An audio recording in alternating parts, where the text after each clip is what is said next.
கதிர்மன்பதாக இன்றைய வசனம் நீதிமொழிகள் 22ஆம் அதிகாரம் 15ஆம் வசனம். பிள்ளையின் நெஞ்சில் மதியீனம் ஒட்டி இருக்கும், அதை தண்டனையின் பிரம்பு அவனை விட்டு அகட்டும்.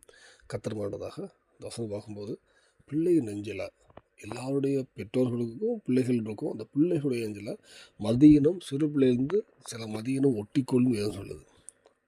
ஏதாவது காரியங்கள் நம்ம கத்தருக்கு பிரியமில்லாததோ, வீட்டுக்கு உலகத்துக்கு பிரியமில்லாதோ சில காரியங்கள் சிறிய காரியமானாலும் ஒட்டி கொள்ளும்போது அந்த அந்த தண்டனையின் பிரம்பு அந்த பிள்ளையை கண்டிக்கும் பொழுது தான் அது அந்த பிள்ளை ஆகுது. கண்டிக்கணும், அந்த பிள்ளையோட அடித்து ரொம்ப அந்த பிள்ளைய அப்படி அடிக்கலாமல் அந்த பிள்ளைய அந்த தவறை அந்த பிள்ளைக்கு சொல்லி காட்டணும். அது எந்த முறையோ தண்டனை அடிக்கிறாங்களா சொல்லி காட்டுறாங்களா, தவறை சொல்லி காட்டும் போது அது சரி செய்யப்படும் போது அந்த பிள்ளை அந்த தவறில் விடுவது அது கடைசி வரை அதை பற்றி கொள்ளுது. இந்த காலப்பகுதியில் எந்த பிள்ளையுமே கண்டிக்கக்கூடாது, அடிக்கக்கூடாது அப்படி சட்டங்கள் ஒவ்வொரு தேசத்துலேயுமே இருக்குது.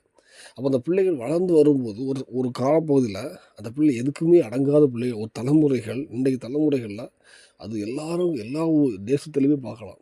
ஒரு யங்ஸ்டர் இப்போ வரக்கூடிய தலைமுறைகளில் ஒரு 20 வயசு உள்ள தலைமுறையில் ஒரு ஒரு அன்கண்ட்ரோலான ஒரு குணங்கள் இருக்கும். எந்த வீட்டில் கண்டிக்க முடியாது, கண்டிக்க முடியாது, அப்பா அடிக்க முடியாது, கண்டிக்க முடியாது, எதுவுமே இல்லாமல் இருக்கும். அப்படி இருக்கும்போது வேதத்தை அறிஞ்சு நீங்கள் கர்த்தருடைய பிள்ளைகளாக இருப்பீங்க, சர்ச்சுக்கு போவீங்க. உங்கள் பிள்ளைகளையாவது நீங்கள் தேசமே போயிட்டுருக்கு, உங்கள் பிள்ளைகளை கர்த்தர் உங்களுக்கு கொடுத்த பிள்ளைகளையாவது வேதத்தின்படி வழங்க அதாவது மதியீனம் ஒட்டி கொள்ளும்போது அதை செல்லோன்னு விடவே கூடாது. மதியீனம் ஒட்டி கொள்ளும்போது அதை கரெக்டாக தண்டித்து விட்டிங்கன்னா முதிர் வயது வரை அவன் வலது பக்கம் இடது பக்கம் சாயாமல் வாழ்வான். இந்த வேளையில் நம்ம பிள்ளைகளை கர்த்தர் உங்களுக்கு கையில் கொடுத்துருக்க பிள்ளைகளை கர்த்தருக்கு பிரியமாக வேதத்தின்படி வாழ, அதில் தண்டனையும் வரும், எல்லாம் வரும். வாழ அர்ப்பணிங்க, தீர்மானம் எடுங்க.